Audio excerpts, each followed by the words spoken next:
입니다. 우리 주 예수 그리스도의 평화가 함께 하시기를 빕니다. 옆에 사람들하고 샬롬, 사랑합니다, 축복합니다 인사하겠습니다.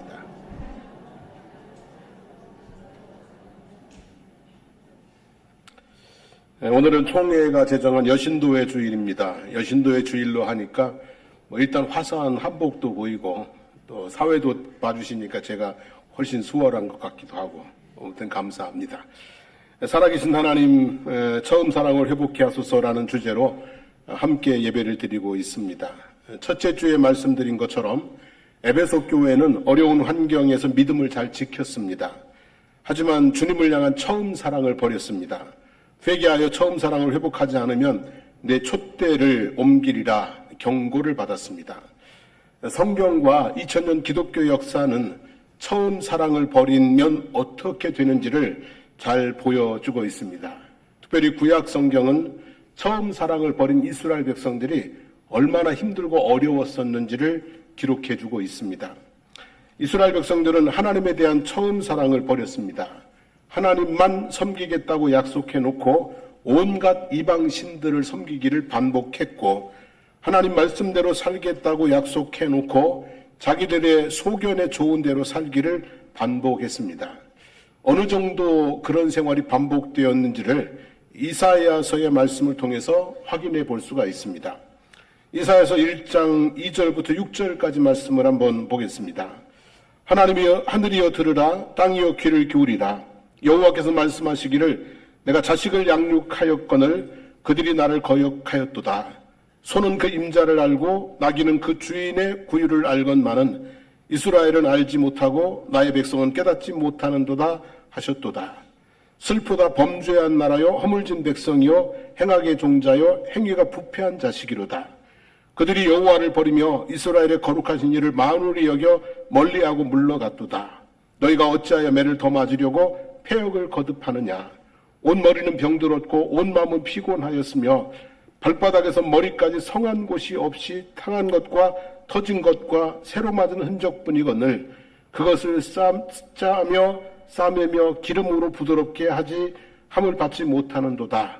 하나님께서 이렇게 탄식하실 정도로 이스라엘 백성들은 하나님에 대한 처음 사랑을 버리기를 거듭하면서 살아왔습니다. 그러던 중에 주전 930년에 나라가 북왕국 이스라엘과 남왕국 유다로 분열되어서 오랫동안 전쟁과 평화를 반복했습니다. 북왕국 이스라엘은 200여 년 동안 19명의 왕들이 통치했는데 하나님이 보시기에 선한 왕이 몇 명이에요? 0명입니다. 하나님 보시기에 선한 왕이 하나도 없어요. 다시 말하면 처음 사랑을 회복한 왕이 하나도 없었다는 것입니다. 끝내 주전 722년에 아수르 제국에 패망을 했습니다. 그래서 아수르 제국은 이스라엘 백성들을 아수르의 여러 지역으로 흩어버렸고 이스라엘 땅에는 여러 이방 민족들을 강제로 이주시켰습니다.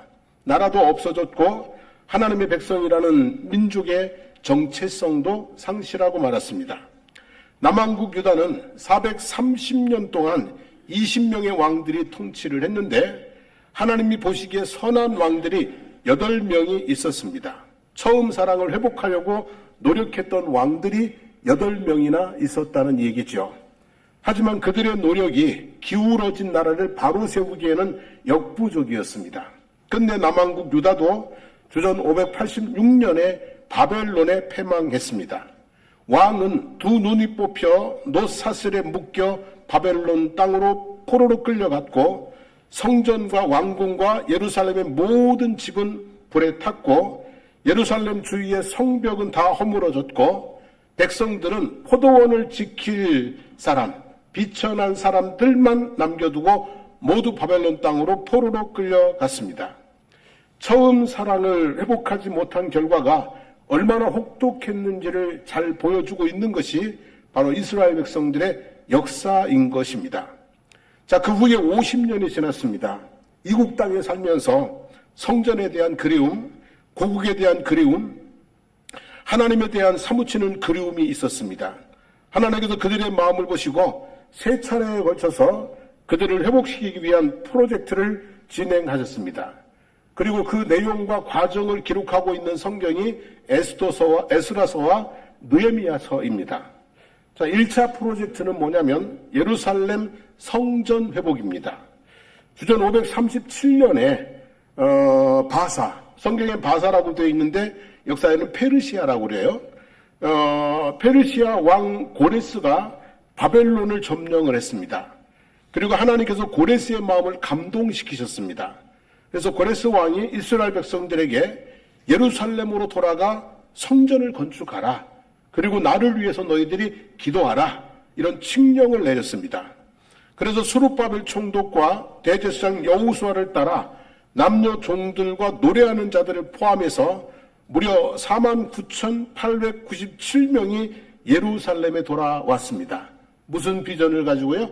성전 건축이라는 비전을 가지고 왔어요. 근데 그게 쉽지가 않았어요. 많은 방해들이 있고 그랬어요. 그래서 우여곡절 끝에 무려 20년 만에 주전 516년에 성전이 완공되었습니다. 그래서 이 성전을 제2성전이라고 그래요. 제1성전은 솔로몬 성전이죠. 제2성전은 수룹바벨 총독이 와서 건축했다고 해서 수룹바벨 성전이라고 해요. 성전이 완공됐어요. 수소 100마리, 순양 200마리, 어린 양 400마리를 드리고 순념소 12마리로 12지파를 위한 속죄제를 드리면서 즐거이 하나님께 성전 봉헌식을 거행했습니다. 그리고 제사장과 레위인들을 세워서 하나님을 섬기게 했습니다. 자, 2차 프로젝트는 뭐냐면 신앙 공동체의 회복입니다. 성전을 건축하고 성전 제사를 회복했지만 여러 가지로 부족한 점이 많이 있었습니다. 그리고 스룹바벨 총독과 대제사장 여호수아가 죽고 나서 또다시 영적 타락에 빠졌습니다. 제사장의 무리들 중에서 이방 여인을 아내로 맞이한 사람이 여럿 있을 정도였습니다. 성전을 재건하고 60년 만에 주전 458년에 율법 학사 에스라와 남자만 대략 1775명이 예루살렘으로 왔습니다. 성전 제사에 필요한 물질과 레위인들을 보충을 했고 또 율법 교육을 통해서 하나님 말씀 중심의 신앙 공동체를 어느 부분 회복을 했습니다. 자, 3차 프로젝트는 예루살렘 성의 회복입니다. 예루살렘 성전도 회복되었고 말씀 중심의 공동체도 어느 정도 회복이 되었습니다. 하지만 예루살렘 성은 여전히 바벨론의 침공 당시 무너진 그대로였습니다. 백성들의 삶이 그냥 노출되어 있는 거예요. 과거의 삶은 그러잖아요. 성이 안전한 보루가 되는데 성이 무너진 상태이니까 백성들의 삶이 늘 위험에 노출되어 있는 겁니다. 그래서 큰 환난과 능욕을 견디면서 힘겹게 살아가고 있었습니다.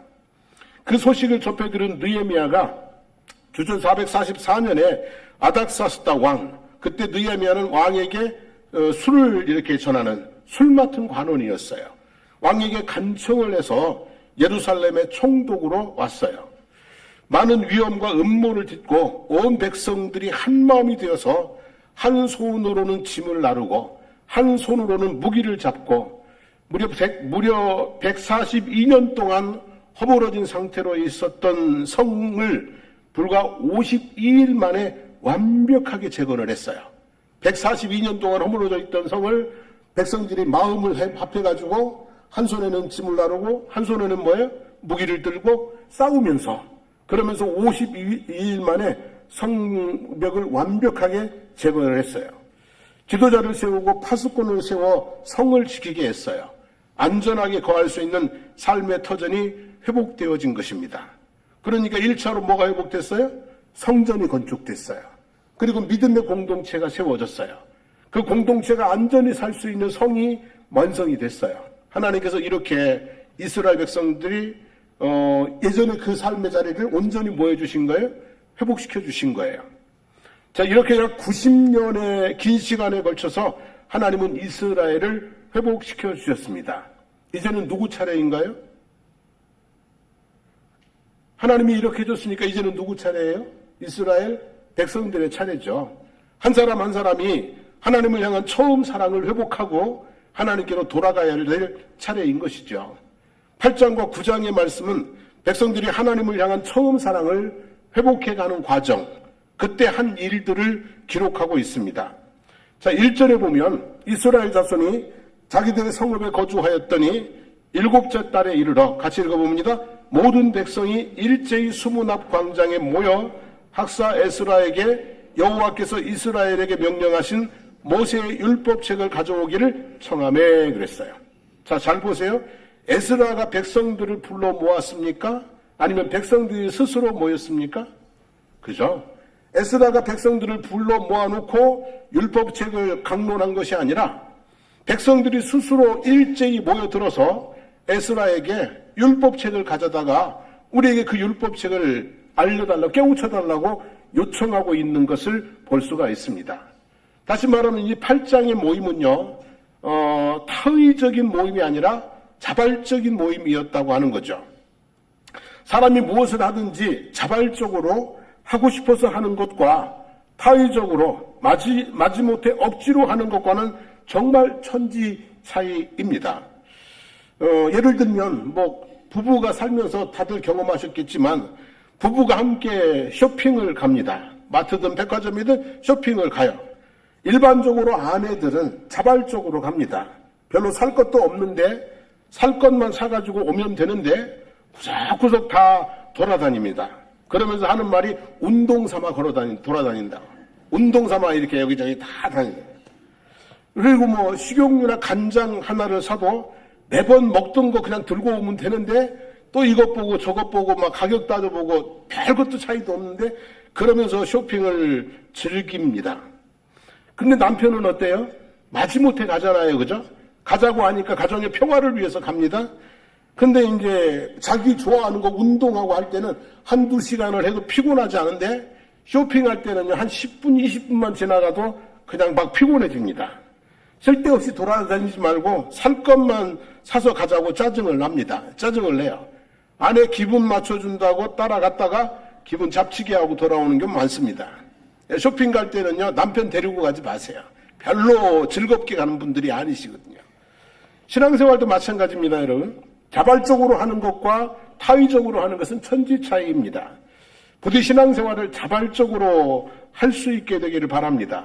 자발적으로 예배에 오시고 자발적으로 말씀을 읽고 듣고 자발적으로 기도를 하고 자발적으로 헌금도 헌신도 하시기를 바랍니다. 그러면 은혜 위에 은혜가 더해지고 복에 복이 더해지는 역사가 있을 줄로 믿습니다. 자, 이제 이스라엘의 모든 백성들이 자발적으로 모였어요. 자기들의 성읍에 거주하였었는데 7째 달에 이르러 모든 백성들이 일제히 수문 앞 광장으로 모여들었습니다. 레위기 23장에 보면 하나님께서 이스라엘 백성들에게 성회로 모이라고 명하신 절기들이 있습니다. 성회가 뭡니까, 여러분? 하나님 앞에 모이는 거죠. 하나님 앞에 모여서 하나님을 경배하고 하나님의 말씀을 듣고 하나님의 그러는 거죠. 성회, 하나님 앞에 모이는 것이죠. 근데 이제 그 절기들이 있는데 첫째는 안식일입니다. 엿새 동안은 일하고 7째 날은 반드시 누구 앞에 모이는 거예요? 하나님 앞에 모여서 성회로 지켜라 그랬어요. 그리고 두 번째는 유월절 첫째 날과 마지막 날이죠. 유월절은 애굽에서 해방되어 나오던 날을 기념하는 절기예요. 그래서 유월절 첫째 날과 마지막 날. 세 번째는 77절인데요. 처음 익은 열매를 드리는 날. 그리고 네 번째는 나팔절인데요. 7월 첫째 날이에요. 근데 이날은 이제 순양의 뿔로 만든 나팔을 크게 불면 백성들이 기쁘고 즐겁게 하나님 앞에 모여서 하나님을 경배하는 날이에요.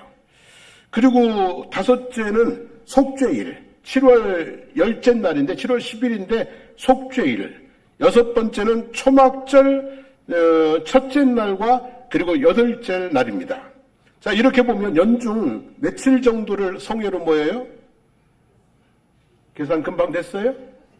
예. 연중 59번을 성회로 모이라고 했어요. 안식일이 52번이고 절기에 모이는 것 해서 59번을 성회로 모이라고 그랬어요.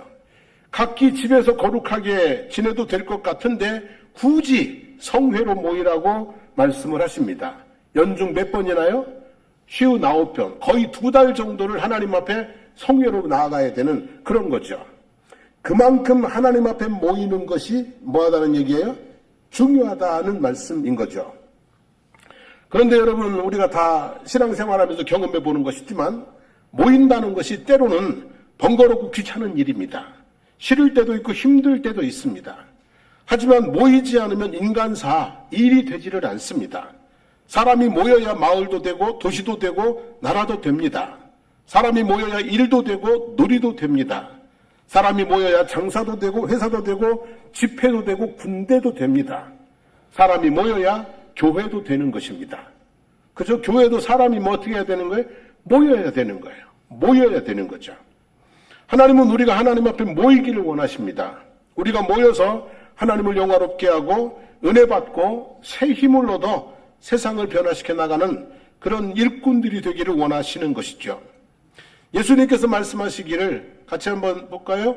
2-3 사람이 내 이름으로 모인 곳에는 나도 그들 중에 있느니라 하셨습니다. 이게 무슨 말이에요? 2-3 사람이 내 이름으로 모인 곳에 나도 그들 중에 있겠다. 이 말씀은 뭐예요? 예수님께서는 당신의 이름으로 모이는 모임을 그만큼 뭐하게? 귀하게 보신다는 거예요. 예수님의 이름으로 2-3 사람이 모이면 예수님이 오셔서 함께 하신 정도로 귀하게 보신다는 말씀이죠. 히브리서 10장 25절 말씀 같이 한번 읽어봅니다. 모이기를 폐하는 어떤 사람들의 습관과 같이 하지 말고 오직 권하여 그날이 가까움을 볼수록 더욱 그리하자 그랬어요. 여기서 중요한 단어가 뭐예요? 습관입니다. 습관. 한번 보십시다. 모이는 습관에서 안 모이는 습관으로 바뀌는 경우가 있고요. 반대로 안 모이는 습관에서 모이는 습관으로 바뀌는 경우가 있어요. 전자의 경우는 처음 사랑이 식어가는 과정이고요. 후자의 경우는 처음 사랑이 회복되어 가는 과정이다. 그렇게 볼 수가 있어요. 내가 하나님 앞에 오는 것이 자꾸 싫어져. 그래서 점점 모이기를 폐하는 습관이 내 몸에 들어오면 하나님의 사랑이, 처음 사랑이 식어져 가는 과정이에요. 근데 이제 그렇지 않고 반대로 하나님 앞에 모이는 것이 습관이 돼서 1번 오고 2번 오고 3번 오고 이것이 점점 습관이 바뀌면은 처음 사랑이 회복되어 가는 과정이라고 볼 수가 있어요.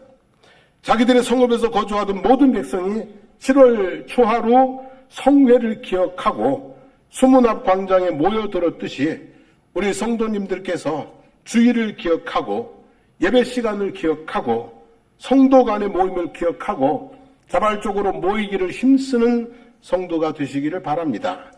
이렇게 모이기를 힘쓰다 보면 무엇이 회복된다고요? 처음 사랑이, 은혜가 회복이 되는 역사가 있을 줄로 믿습니다. 자, 이 사람들이 이렇게 자발적으로 모여서 자발적으로 말씀을 청했어요. 율법책을 가져오십시오. 율법책을 가져다가 우리에게 뭐예요? 들려주십시오 하고 자발적으로 말씀을 청했어요. 그래서 오늘 본문은 자발적으로 말씀을 듣는 사람들의 모습이 어떤지, 그리고 하나님의 말씀을 들을 때 어떤 마음으로 어떤 태도로 말씀을 들어야 되는지를 잘 보여주고 있는 부분입니다. 3절 말씀을 같이 한번 보죠. 수문 앞 광장에서 새벽부터 정오까지 남자나 여자나 알아들을 만한 모든 사람 앞에서 읽음에 뭇 백성이 그 율법책에 귀를 기울였는데 그랬어요. 새벽부터 정오까지라고 그랬어요. 그럼 몇 시간 정도 될까요? 아마 한 6시간 정도 될 것 같아요. 에스라는 6시간 동안이나 율법책을 낭독하고 그 뜻을 해석하여 들려주고 백성들은 6시간 동안이나 그 자리에 앉아서 귀를 기울이면서 하나님의 말씀을 들었다라고 하는 거죠. 아무튼 하나님의 말씀에 집중하고 있었다는 얘기예요. 에스라가 말씀을 잘 전했기 때문일 수도 있지만 백성들의 사모하는 마음이 없이는 절대로 불가능한 일이다라고 할 수 있죠. 설교는요, 시간보다 말씀에 더 기울이시고 은혜 받는 것에 집중할 수 있어야 된다고 봅니다. 그리고 집중에 방해하는 요소들이 있다면 미리 사전에 잘 해소하고 하나님 앞에 예배와 말씀에 집중할 수 있게 되기를 축복합니다. 포항에서 목회할 때의 일입니다. 제 앞에 계시던 목사님은 설교가 20분 정도 하셨어요. 근데 제가 설교가 좀 길어요, 안 길어요? 말 못하겠죠, 그죠? 아무튼 앞에 있던 목사님은 설교를 20분 정도 했는데 저는 짧으면 25분, 조금 길면 30분까지 설교를 해요. 그래서 이제 말씀이 뭐 은혜도 되고 좋기는 좋은데 문제가 뭐예요? 좀 길다는 거야. 그래서 어떤 장로님께서 이게 이제 습관으로 시간이 좀 지나면 자꾸 시계를 보게 되는 거예요. 그래서 이분이 결심을 했어요. 주일날은 시계를 집에다 풀어놓고 오시는 거예요. 이 말씀에 집중하기 위해서 시계를 집에다 풀어놓고 안 차고 오셔요. 그 말씀을 하시더라고요. 그래서 제가 큰 감동을 받았어요. 요즘은 휴대폰이 문제입니다. 이 젊은이나 노인들이나 이게 휴대폰이가 이게 손에 붙들고 다녀서 손에서 내려놓지 못하는 것이 문제입니다. 사실은 예배 시간에도 휴대폰 붙들고 있는 분들이 꽤 있습니다. 근데요, 이거 손에서 내려놓으셔야 하나님 앞에 예배에 집중할 수 있습니다. 그래서 예배 시간만큼은 여러분 손에서 떨어지는 좀 내려놓으시게 되기를 바랍니다. 아셨죠? 그리고 이제 휴대폰을 뭐 진동으로도 하지 마시고요. 그냥 비행기 모드로 해놓으십시오. 비행기 모드로 진동도 없게 해놓으십시오. 진동으로 해서 여기다 넣어놨는데 뭐가 들어오면은 그때부터 이제 정신이 흐트러집니다. 뭐가 왔나, 누가 왔나, 뭔 일 있나. 예배에 집중을 하지 못합니다. 휴대폰은 그냥 손에서 내려놓으시고 그리고 진동도 아니고 뭘로요? 그냥 무음으로 처리해 놓으셔야 여러분들이 예배에 집중할 수 있습니다. 꼭 그렇게 하시게 되기를 바랍니다. 뭐 이 시간에 나 불러봐야 뭐 특별한 일이 뭐 있겠습니까? 그죠? 솔직히 말해서. 안 그렇습니까? 꼭 그렇게 하시기를 바라고요. 또 예배에 집중하기 위해서 한 가지 더 해결해야 될 문제가 있는데요. 여러분 이제 예배를 드리다 보면 겨울에 이렇게 따뜻한 데서 또 제 목소리가 얼마나 또 저기 부드러워요, 그죠? 아주 그냥 뭐 자장가처럼 이렇게 싹 졸리잖아요, 그죠? 그래서 여러분 주일날 예배 시간에 물론 연세가 많으시면 그냥 자연적으로 이렇게 가만히 있으면 졸릴 수도 있어요. 근데 이제 주일날 예배 시간에 이 졸음이라는 거 이거를 해결하기 위해서는 주일날은 너무 일찍 일어나지 마세요. 새벽부터 일어나가지고 설치다가 예배 시간에 와서 꾸벅꾸벅 졸고 그러시는데 주일날은 한 9시쯤 일어나세요. 푹 주무시다가 그냥 이렇게 교회 오셔서 가지고는 맑은 정신으로 예배할 수 있기를 원합니다. 제가 주일날 새벽 기도를 안 하잖아요. 새벽 기도를 주일날 안 하는 이유가 뭐냐면 새벽 기도하고 주일날 예배 시간에 졸더라고 맨날. 그래서 제가 새벽 기도 하지 말자. 이건 뭐 안 된다. 그래서 아무튼 주일날은 이제 어르신들은 아침에 몇 시까지 주무시라고요? 9시까지 주무시고 그리고서 이제 이렇게 간단히 식사하시고 오셔요. 그래서 맑은 정신으로 하나님 앞에 예배 드릴 수 있기를 원합니다. 아무튼 예배 시간에 설교 시간에 예배 시간에 뭐 하는 게 중요하다? 집중하는 게 중요하다. 그래서 이 집중하는데 방해되는 요소들을 이렇게 제거하는 것이 참 필요한 일이다. 자, 5절 말씀 한번 보겠습니다. 5절. 에스라가 모든 백성 위에 서서 그들 목전에 책을 펴니 책을 펼 때 모든 백성이 어떻게 했다고요? 일어서니라 그랬어요. 책을 펼 때 앉아있던 백성들이 일제히 다 쫙 일어났다는 얘기예요. 자, 일어섰다는 것이 무슨 뜻이에요? 예를 들어 어떤 모임에 갔어요. 내가 먼저 가서 앉아있는데 후배가 왔어요. 그러면 어떻게 해요? 후배가 왔어. 한참 후배가. 그러면 나는 가만히 앉아있으면 돼. 그럼 자기가 와서 어떻게 해야 돼요? 다니면서 인사를 해야 돼. 근데 제가 먼저 가서 앉아있었는데요. 앉아있는데 한참 선배가 왔어. 그럼 어떻게 해야 돼? 그렇지. 그러면 제가 일어나가지고 쫓아가서 아우 선배님 오셨냐고 이래야 되잖아요. 그래서 젊을 때는 제가 일찍 안 갔어요. 일찍 가서 앉아있으면 계속 일어나야 되거든. 근데 요즘은 일찍 가요. 왜? 가만히 앉아있어도 이제 다 알아서 와서 인사를 하거든. 여러분, 애굽의 노예로 팔려갔던 요셉이 바로 앞에 선이라 그랬어요. 바로 앞에 뭐 했다고요? 섰다 그랬어요. 이 말은 뭐냐면 왕을 섬기게 되었다는 뜻이에요. 그래서 서다는 말 속에는 복종, 존중, 섬길 각오, 말을 들을 준비, 뭐 이런 등등이 포함되어 있어요. 일꾼들은 언제나 주인 앞에 서서 해야 할 일에 대해서 지시를 받기도 하고 주인 앞에 서서 한 일에 대해서 보고를 하기도 하고 주인 앞에 서서 꾸지람도 칭찬도 듣기도 합니다. 일꾼들은 늘 주인 앞에 어떻게 하는 거예요? 서는 거예요. 율법책을 펼쳤을 때 일어났다는 말은 이런 뜻이에요. 말씀하옵소서 주의 종이 듣겠나이다. 이런 뜻인 거예요. 하나님 오늘 에스라를 통해서 우리에게 말씀해 주십시오. 우리가 그 말씀을 뭐 하겠습니다? 듣겠나이다. 이런 뜻인 거죠. 그래서 여러분 항상 우리가 하나님 앞에 나올 때에 하나님 말씀하시옵소서 주의 종이 뭐 하겠다? 듣겠나이다. 이런 마음으로 오시기를 바라고요. 그 다음에 6절 말씀을 보겠습니다. 같이 읽어봅니다.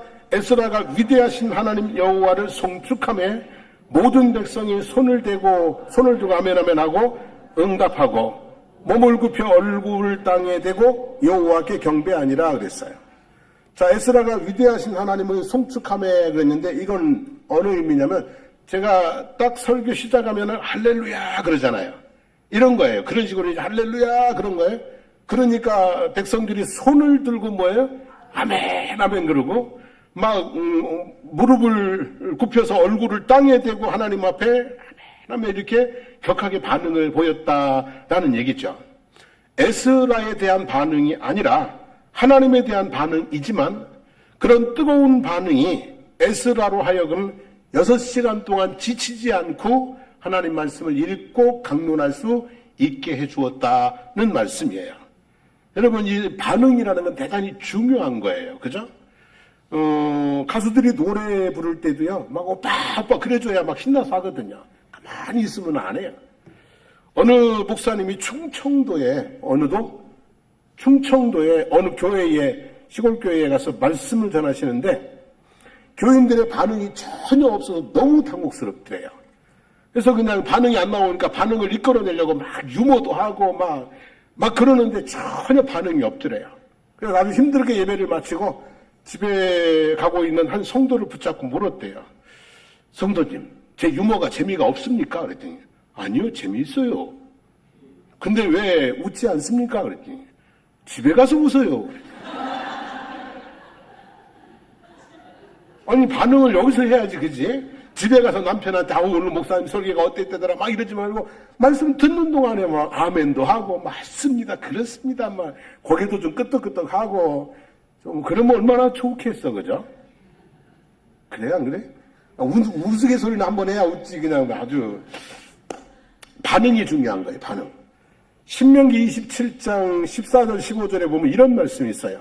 레위 사람들은 큰 소리로 이스라엘 모든 사람에게 말하여 이르기를 장색의 손으로 조각하였거나 부어 만든 우상은 여호와께 가증하니 그것을 만들어 은밀히 세우는 자는 저주를 받을 것이라 할 것이요. 그 다음에 읽어보겠습니다. 모든 백성은 응답하여 말하되 아멘 할지니라 그랬어요. 저주를 받을지니라 그래도 뭐 하라고요? 아멘을 하라고 그랬어요. 그러면 복을 받을지어다 그러면 어떻게 해야 돼요? 아멘 해야 되죠. 믿습니까? 그러면 아멘 하고.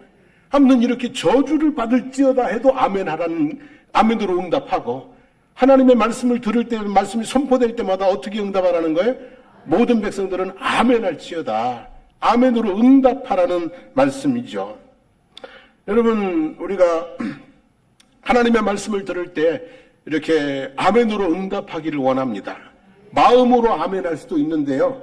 그런데요, 여러분 이렇게 생각해 봐요. 어미새가 먹이를 새끼들에게 먹이는데 마음으로 먹고 싶은 새한테 줘요? 입 벌린 새한테 줘요?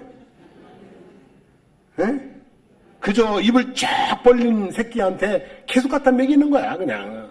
그래서 여러분, 아멘 하고 하나님 앞에 응답할 때 하나님의 은혜가 갑절로 임하게 될 줄로 믿습니다. 예, 이렇게 좀 하세요, 이렇게 평소에도 이제. 예? 우리 권사 신권사님처럼 이렇게 좀 평소에도 이렇게, 할렐루야. 예, 그렇게 우리가 분위기 이렇게 또 다 살아가는 거예요.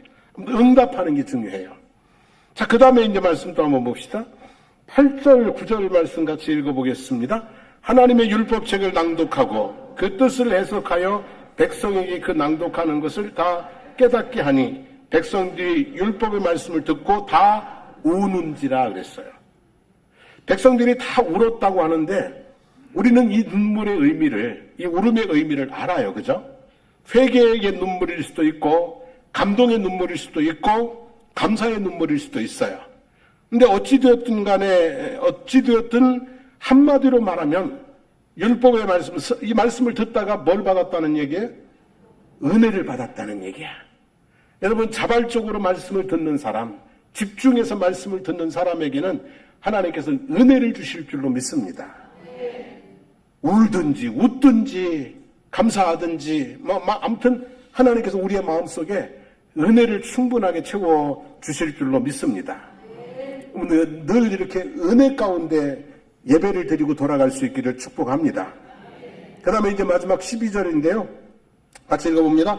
모든 백성이 곧 가서 먹고 마시며 나누어 주고 크게 즐거워하니 이는 그들이 그 읽어 들려준 말씀을 밝히게 합니다. 그랬어요. 자, 크게 즐거워하는데 뭐 때문에 크게 즐거워했다고요? 그죠? 먹고 마시고 나누는 것 때문에 즐거운 것이 아니라 말씀을 읽어 들려줄 때에 그 말씀을 깨달아 안 것이, 말씀을 통해 은혜 받은 것이 너무 즐거워서 그래서 가서 먹고 마시고 나누면서 뭘 했다고요? 잔치를 했다는 얘기예요. 그러니까 우리가 먹고 마시는 것도 즐거운 일이지만 하나님의 말씀을 듣고 깨달을 때, 은혜 받을 때 즐거움이 더 뭐하다고요? 크다. 하나님의 말씀을 깨닫고 은혜 받는 즐거움으로 우리가 인생을 잔치를 나누고 살아가는 그 모습이라는 얘기죠. 이게 12절 말씀이. 시편 1편 1절 말씀 너무 잘 죠. 복 있는 사람은 악인의 꾀를 따르지 아니하고 죄인의 길에 서지 아니하고 오만한 자의 자리에 앉지 아니하고 오직 여호와의 율법을 뭐하고 즐거워하여 그 율법을 주야로 묵상하는 자로다 그랬어요. 하나님의 말씀이 즐거운 사람이 복 있는 사람이라는 거야. 왜냐하면 그 말씀이 즐거우니까 그 말씀대로 살려고 하거든. 그리고 그 말씀대로 살다 보니 인생이 복돼야 안 돼요? 복이 있는 거죠. 시편 119편 14절 말씀도 내가 모든 재물을 즐거워함 같이 주의 증거들의 도를 즐거워하나이다 그랬어요. 돈을 좋아하는 것만큼 뭐예요? 하나님 말씀을 또 즐거워했다고 그러죠. 아무쪼록 여러분, 하나님의 말씀을 깨닫는 또 은혜 받는 것의 즐거움으로 우리 인생이 잔치하는 그런 복 있는 삶이 되어지기를 주님의 이름으로 축복합니다.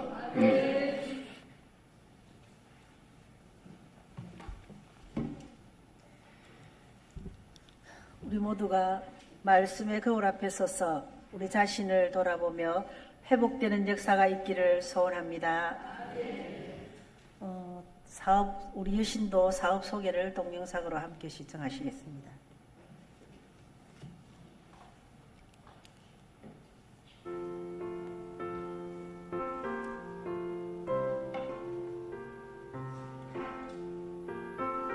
여신교회는 1898년 평양 널다리굴 교회에서 63명의 작은 기도 모임으로 시작되었습니다.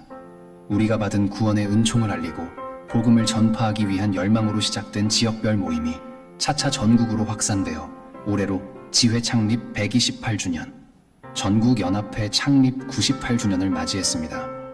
128년 전 소수의 여인들이 품었던 그 절실한 처음 사랑이 오늘날 여신도회 전국연합회를 이루는 거대한 강물이 되었습니다. 올 한 해 여신도회는 다시 그 본질의 자리로 돌아가 28연합회 1600여 개 기장교회의 회원들과 함께 살아계신 하나님의 선교를 위해 다시 한번 뜨겁게 기도하며 헌신하고자 합니다.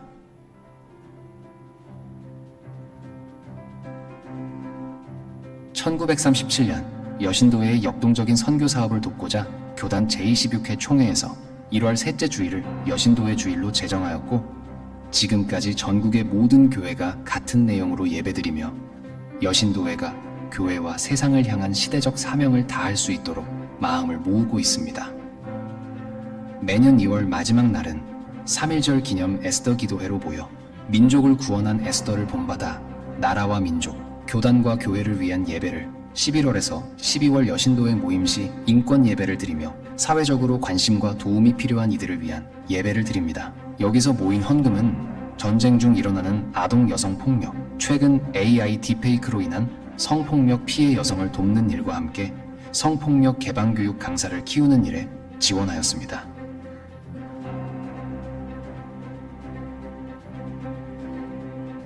새해를 시작하며 각자 삶의 자리에서 주님 뜻대로 살고자 50일간 기도 읽기 운동을 펼칩니다. 그리고 마지막 날 함께 모여 금식 선교 대회를 통해 뜨겁게 기도하며 헌금을 모아 국내와 해외의 다양한 선교 현장에 전액 전달하고 있습니다. 해외 선교사들과 농어촌의 목회자를 돕는 일, 이주민과 북한과 군인을 위한 선교, 기후위기 현장 등을 지속적으로 지원하였고 2025년부터는 자원수집 어르신과 가출 청소년의 자립을 돕는 곳과도 함께하고 있습니다. 우리 회는 1980년대부터 우리는 스스로를 생명 살림이라 고백해 왔습니다. 기후 위기 시대 창조 세계의 평화를 위해 생태적 회심을 실천하며 생명 운동에 앞장서고 있습니다. 이를 위한 생태 교육과 지도자 양성, 교회 현장에서 꼭 필요한 생태 실습을 하며 생태 기행 등 기후 위기 관련한 선교적 대응을 모색하고 있습니다. 또한 평화 운동의 확산을 위해 1984년부터 시작한 나라를 위한 평화기도 읽기 운동을 통해 한반도와 전 세계 속 전쟁과 폭력이 근절되도록 365일 릴레이 기도 운동을 펼치고 있습니다. 평화운동의 확산을 위해 총회와 여신도의 회고를 통한 캠페인과 평화교육을 실시하고 아픔의 현장을 찾아가 함께 회복과 치유를 위해 기도하고 있습니다. 이렇게 우리는 교회와 세상의 어머니로서 기도로 생명과 평화의 길을 닫고 있습니다. 우리 회는 산하기관으로 여신도 교육원을 운영하며 여성 리더십 약 1200명을 키워냈습니다.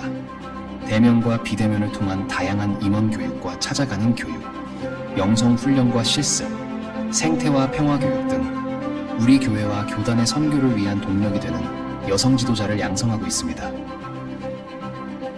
또 하나의 산하기관으로 배단의 집을 운영합니다.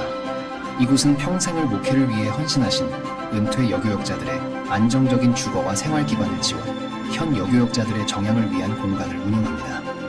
특별히 올해는 전국교회는 물론 동광교회와 디딤돌 사랑나눔재단의 특별 후원으로 샤시와 가구를 교체하며 더욱 안락한 환경에서 지낼 수 있게 되었습니다.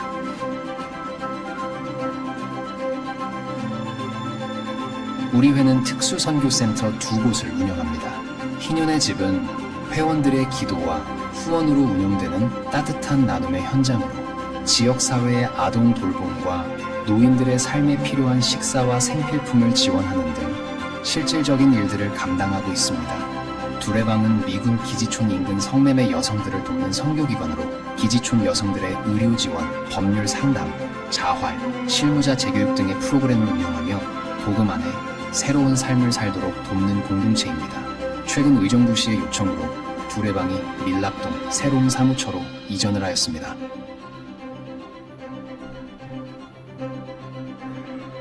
교단은 물론 교단 내 여성들, 초교파적인 여성단체들과도 연대하며 우리의 사업을 확장해 나가고 있습니다.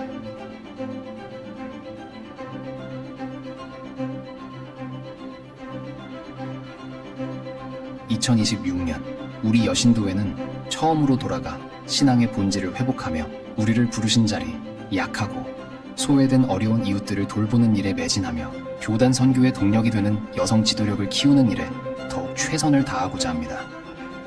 우리의 발걸음 위에 주님께서 동행하시며 힘주시기를 기원하며 기장교회의 지속적인 관심과 협력을 부탁드립니다. 주님의 평화가 기장교회와 28개 연합회 여신도의 회원들 위해 가득하기를 기원합니다. 올 한 해에도 우리 여신도에는 살아계신 하나님 처음 사랑을 회복해 하소서라는 기제를 가슴 깊이 새기며 교회의 어머니, 세상의 어머니로서 생명을 살리고 복음을 전하는 일에 마음과 정성을 다하겠습니다. 아울러 여신도의 주의를 지켜주시고 기장 여신도회를 사랑과 기도로 응원해 주시는 전국의 기장교회와 목사님들께 깊이 감사드리며 새해에도 주님의 은혜와 평강이 함께 하시기를 소망합니다. 감사합니다.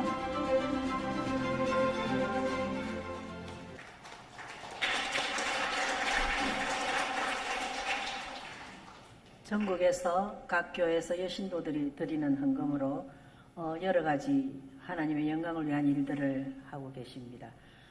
여러분들께서 기도와 관심을 가져주시고 꾸준히 기도해 주시기를 바랍니다. 여신도회가 하시겠습니다.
목사님 나오셔서 축도하심으로 예배를 마치겠습니다.